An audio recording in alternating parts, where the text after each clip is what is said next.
everybody. Welcome to another Healthy Alternatives podcast. I'm Dr. Janet Starr Hall, and I'm here today to talk to you about the hair analysis. Why the hair analysis is such a kick-ass health tool. I will tell you that the key to getting a hair analysis done is in the interpretation. If you have someone that can really interpret the hair analysis well, you're going to get more bang for your buck. I feel like I do that because my background is in environmental engineering. I'm a hazardous waste emergency responder, and before I got ill and used the hair analysis on myself for my own discovery, I used to go out and clean up toxic spills in the environment. So let's say there's a train derailment. If you know what the toxin is that has been spilled into the environment, then you can just hit the ground running. You can do all your research on that particular toxin, and then you can begin to stop the spread, learn how you can deal with that particular toxin, whether it's combustible, explosive, or what. Remove it, and then restore the environment to its natural balance. This is what we would do in the environment. So when I got sick in 1991 with aspartame poisoning, and the doctor had no clue why I was sick, I had textbook symptoms that matched classic Graves' disease, hyperactive thyroid. However, not all of my symptoms were typical to Graves' disease, and so I immediately began questioning whether the diagnosis was accurate or not. I asked my doctor what caused this, and he said, well, we have no idea what causes Graves' disease. So I said, how do you know how to fix it if you don't know what caused it? Because being that environmental engineer, you need to be able to identify the toxins so that you can correctly fix the problem. So I began using the hair analysis not only for myself, which helped me heal because I could identify the cause very specifically, but I began using it in helping other people who were diagnosed with health syndromes. They had health symptoms that their doctors could not tell them what was causing them. So they would come to me, they have been coming to me to help them identify what may be causing them to be ill. So we do in the environment soil scans, water scans, and air scans, scanning for toxins and identifying the toxins that are there so that we know what we're working with. The hair analysis is something that I got into in 1991 that I used for myself, but it's been used for decades, primarily in forensic medicine. So let's say Andrew Jackson, for example, they exhumed his body. They wanted to find out if they could figure out what actually caused him to die because they suspected murder. And indeed, they discovered through the hair or the fingernails what toxins were in his body. And hence, Andrew Jackson was toxic in arsenic. The hair and the fingernails, and the skin actually, will hold on to toxins that are trying to push out of the body and excrete from the body. They will hold those toxins, and they don't change those toxins in any way. When it comes out of the urine or fecal waste, those are toxins that are being expelled on a 24-hour basis, a daily basis. And you want to expel those toxins daily, because that's how you keep your body clean. But if toxins have been accumulated over time, let's say you have been using the diet sweeteners for the last 30 years, you're going to have toxins from diet sweeteners accumulating in your body because you've been putting them in your body every single day, probably more than what your body can eliminate every single day. So the toxins begin to accumulate. Let's say you live in a historic home with old lead pipes. You may have toxic levels of lead because you've been exposed to the lead in that water for as long as you've lived in the home. So when toxins are allowed to accumulate in the body and they cannot flush out daily sufficiently, they begin to accumulate within your fat layers, within your organs, and many toxins can penetrate the blood-brain barrier and they can deposit within the brain because once they get into the brain, they can't get out. Once they deposit into your body organs, your body shoves them out of the way so that that toxin does not circulate, and that's just a really good way for it to store it, and hopefully it doesn't impact your health. If you've been exposed to a toxin chronically over a long period of time, it's going to build up layer by layer by layer until eventually it's going to cause body stress. If you've been exposed to a toxin acutely, like let's say somebody's trying to poison you and they're using fertilizer, so manganese levels may be up. They're using rat poison, so arsenic and antimony levels may be up. We can pick this up through the hair analysis. The body is going to push it out and try to excrete it the best it can without causing circulatory problems.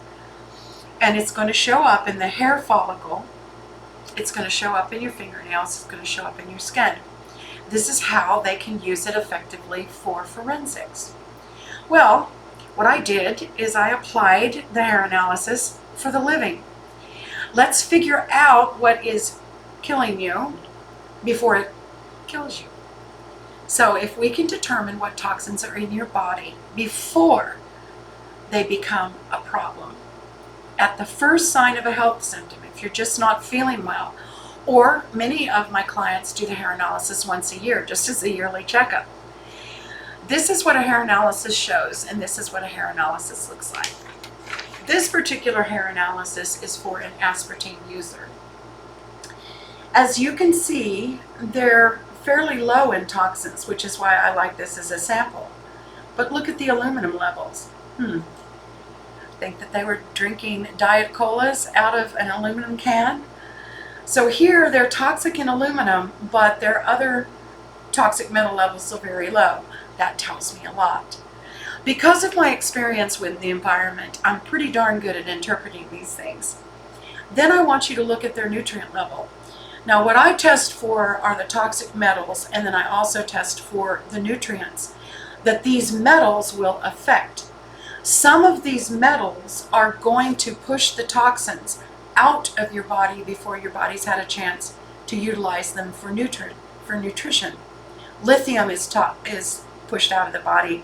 Is it lithium or it's iodine? No, it's iodine that's pushed out of the body in this particular case. It's iodine. And iodine, of course, we know feeds your thyroid. So, this might be a really good hair sample for someone that has Graves' disease from using aspartame and drinking Diet Colas. But if you look at the other nutrients that are on this hair analysis report, they're fairly low, which tells me that this aspartame user, and this was not my hair report, by the way, it was someone else, this aspartame user has been depending upon diet products and eating lots of them or drinking lots of Diet Colas in aluminum cans for a very long time. They may feel full, they may feel like they have been eating and drinking throughout the day, but what they've been eating and drinking and feeding their body is a bunch of empty calories. Of course, that's how they market it. No calories, calorie-free. But the no calories and the calorie-free means that you are not feeding your body any nutrients. Your body is getting food stuff. It's feeling full because it drank a Diet Cola. It's feeling satisfied because it ate yogurt with a diet sweetener in it. But the nutrients in it are very slim, if they're at all. So your body is receiving food stuff. It's going in there and trying to grab those nutrients, but there's no nutrients there. So after 20 minutes, 30 minutes, in less than an hour, I will tell you, you're going to be hungry again. Your body is going to be signaling to you, I need some nutrition here. I need some brain food. I need some physical food so that I can go work out. I can go work in the garden. I can go mow the lawn. I can work in the manufacturing plant. But there is no nutrition there. So your body begins to break down and lose its drive and its energy and lose its immune support. Here is a hair analysis from somebody suffering with IBS. And what's interesting about this particular hair analysis report is, yes, we see toxic levels again of aluminum. And I don't think I indicated here if they were an aspartame user, but they're also toxic in lead, and they're also toxic in nickel. Nickel is found in margarines. Lead, of course, comes from lead pipes. Aluminum comes from many, many things. And so what we're looking at here is that he's not completely depleted of nutrients, but the toxic metals have bumped out some of the nutrients, so they're showing high in the hair.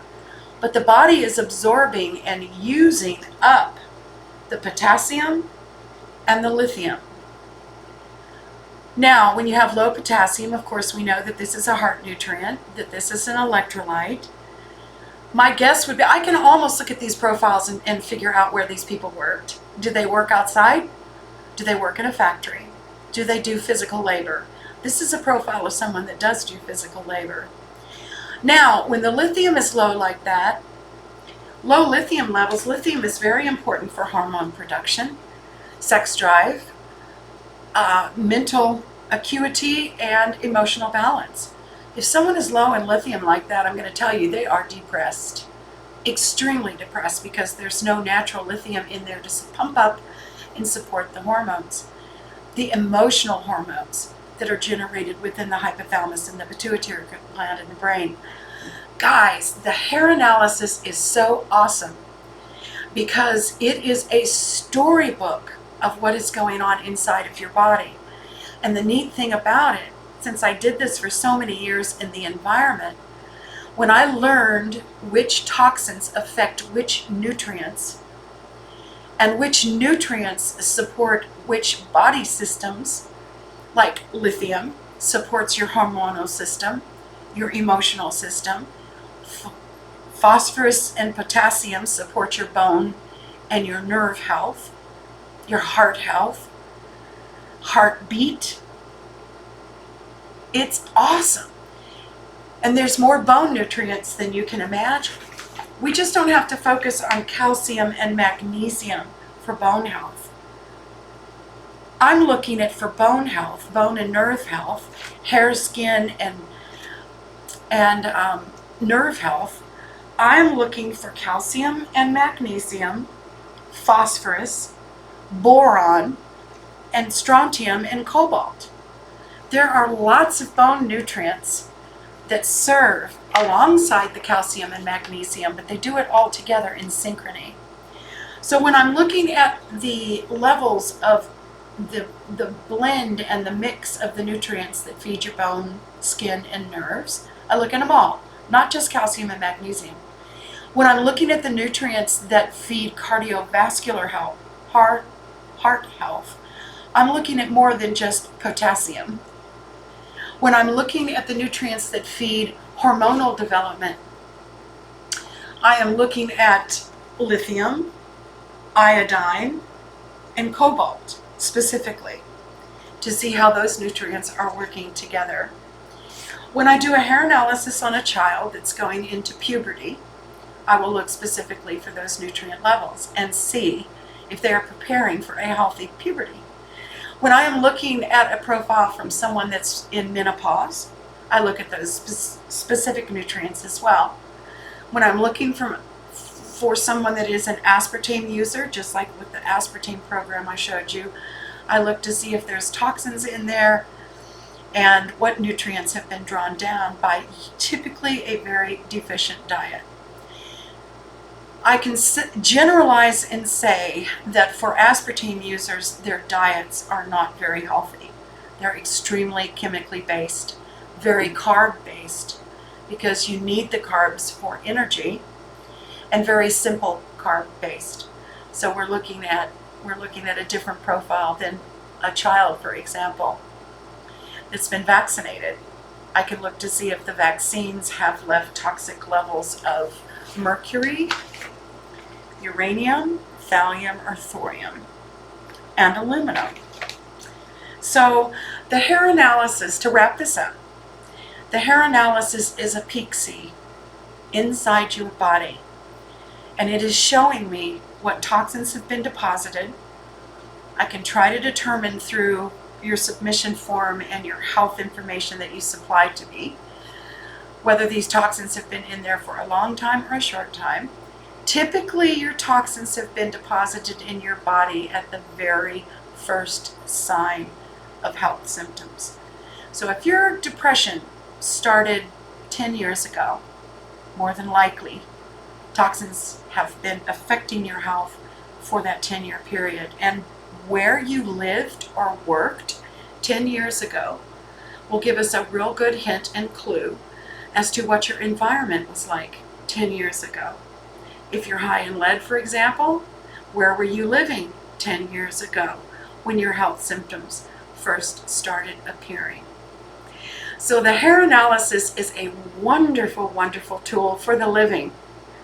It's a great way to interpret what you've been exposed to within certain periods of time based on when those symptoms began to appear. So I hope you enjoyed this video today. You can go to hairanalysisprogram.com to find my hair analysis program, or if you can't remember it, just go to janethull.com. janethull, HULL.com, and that's where you will find everything that I do. My pH test kits, my books, my hair analysis, my detox program, and my membership program to where you can get in and listen to videos like this, question and answer sessions in great, great detail. Thank you so much.